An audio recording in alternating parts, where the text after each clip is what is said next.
कुमारी, आज मैं तुम्हारे सभी प्रश्नों का उत्तर देने के लिए तत्पर हूं।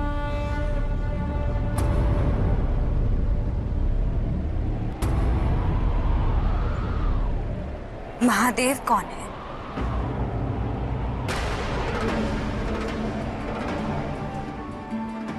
महादेव वो हैं जो नहीं है, और जो नहीं है वो महादेव है। मैं समझी नहीं। महादेव को समझने के लिए सर्वप्रथम तुम्हें त्रिदेवों को समझना होगा। त्रिदेव? ब्रह्मा, विष्णु, महेश। महेश अर्थात महादेव।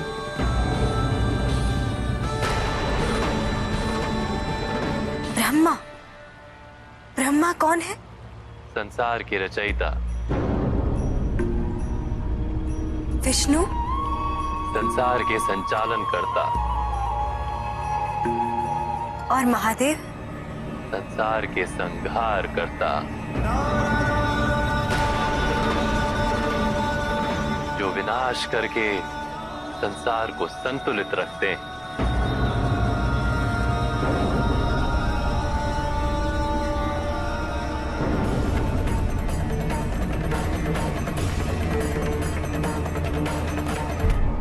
महादेव का जन्म कब हुआ? वो अजन्मे है कुमारी। उनका ना आदि है और ना अंत है। वो विद्याओं के तीर्थ हैं, अविनाशी हैं, विश्वनाथ हैं, कालोपरि, पंच महाभूतों के नाथ, भूतनाथ हैं वो।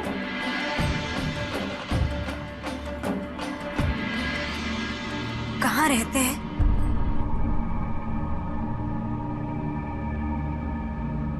कैलाशपति। किंतु सारा संसार उनका निवास स्थान है। सर्वव्यापी हैं वो, और सभी कारणों के प्रमुख कारण हैं।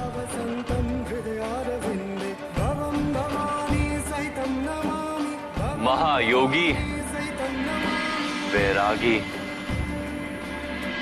अर्थात उनका परिवार नहीं है? क्यों नहीं? परिवार है तो फिर वो वैरागी कैसे? क्योंकि वो परमानंद की स्थिति में रहते हैं सदा।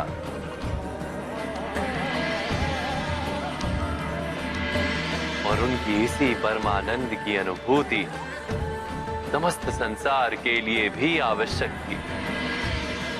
और इस परमानंद को संसार में प्रसारित करने के लिए शिव और शक्ति का मिलन आवश्यक था।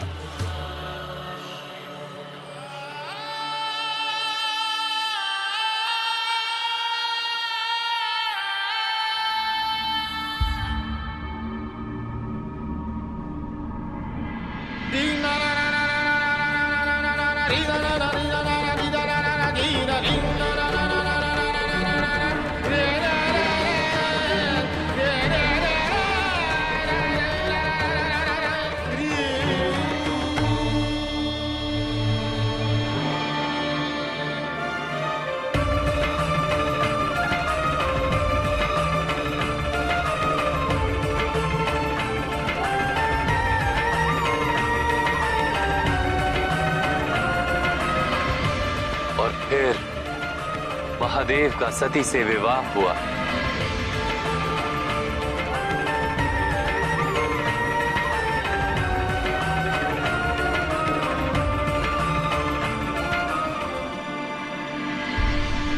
सती का शक्तिपीठ से क्या संबंध है?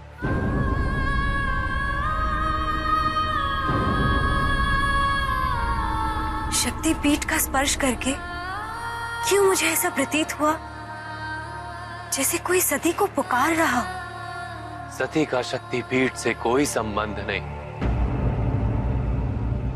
अपितु शक्तिपीठ ही सती है। पृथ्वी की जननी सती का शरीर जब तक पृथ्वी में समाहित नहीं होता, तब तक सती के प्रति शिव की अनुरक्ति का अंत नहीं होगा। सती के शरीर को काटने का कार्य मेरा ही सुदर्शन चक्र करेगा।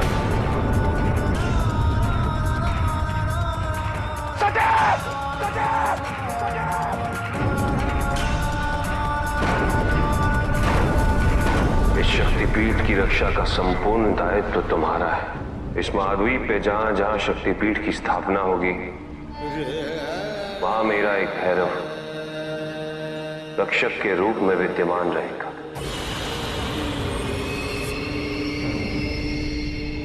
तो उस दिन वो असुर शक्तिपीठ के पास उन्हें देखकर भागे थे।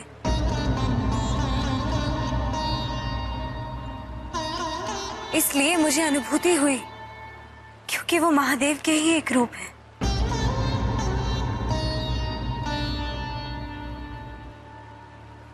यदि शिव सती के मिलन का उद्देश्य परम आनंद प्रसारित करना था, तो सती की मृत्यु के पश्चात वो उद्देश्य पूर्ण हुआ। आदिशक्ति का पुनर्जन्म हुआ, देवी पार्वती के रूप में। संपूर्ण जगत आपकी पुत्री को पार्वती के नाम से जानेगा। पार्वती, ये नाम मुझे पहचाना सा लगता है।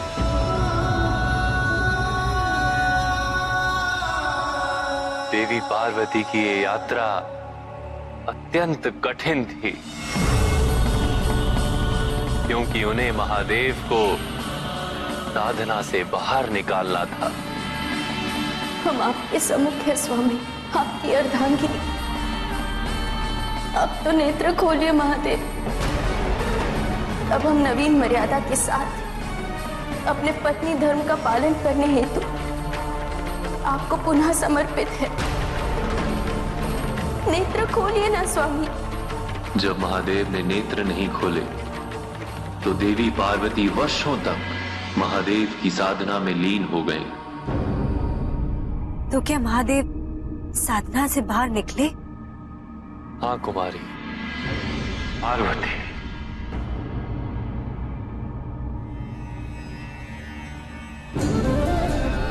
स्वामी, मैंने तुमको प्रतीक्षारत रखते हुए स्वयं को तुम्हारे मिलन से वंचित रखा,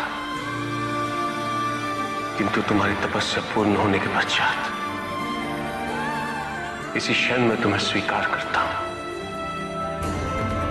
और फिर महादेव और देवी पार्वती का विवाह संपन्न हुआ।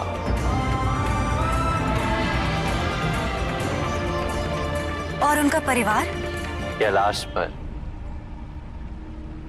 उनके महान भक्त नंदी, गणप्रेत और परिवार सहित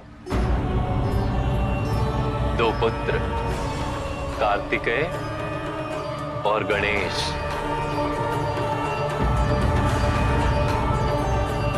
समय के इस अनंत घटना चक्र में शिव और शक्ति सदैव साथ रहेंगे। उन्हें साथ आना ही होगा।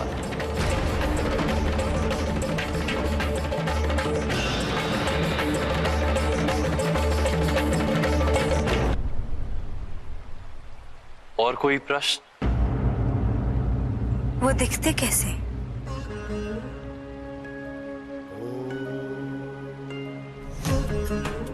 निराकार है वो, निर्गुण है वो, गंगाधर है वो,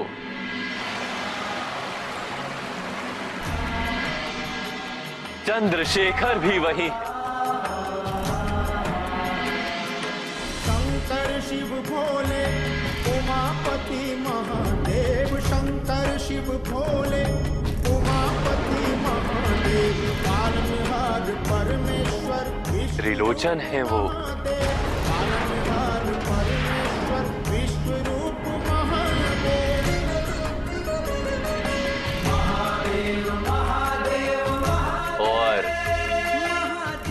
आज भी वही है।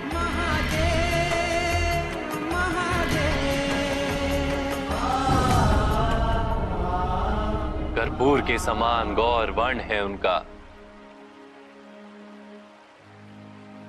नीलकंठ है वो।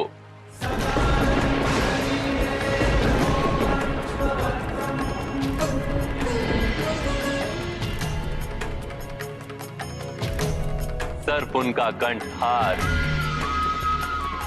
नमस्ते नमस्ते विभो विश्वमूर्ते। रुद्राक्ष उनके आभूषण।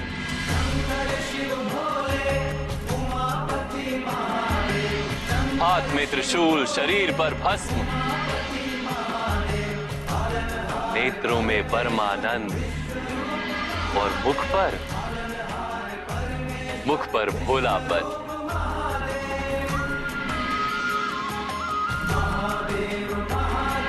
सुंदरता की परिभाषा है वो और आकर्षण की पराकाष्ठा। जीव है वो, ब्रह्म है वो, संपूर्ण जगत निरंजन है वो, विकराल काल है वो। वो ही एक लघु पल है, वो ही अमर है और प्रत्येक मृत्यु में वो ही मरते भी हैं। महापर्वत है वो और सूक्ष्म तृण भी वही है। पृथ्वी वो है, आकाश वो है, बंधन है वो और मुक्ति भी वही है। काल, कूट, विष और अमृत भी वही है। ज्ञान भी है और अज्ञान भी, प्रकाश, अंधकार है।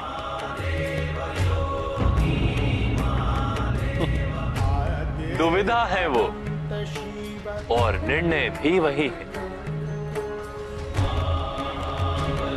शांति भी वो है और समस्त अशांति भी वो है। वही ब्रह्मा है और वही नारायण, वही है देवों के देव महादेव।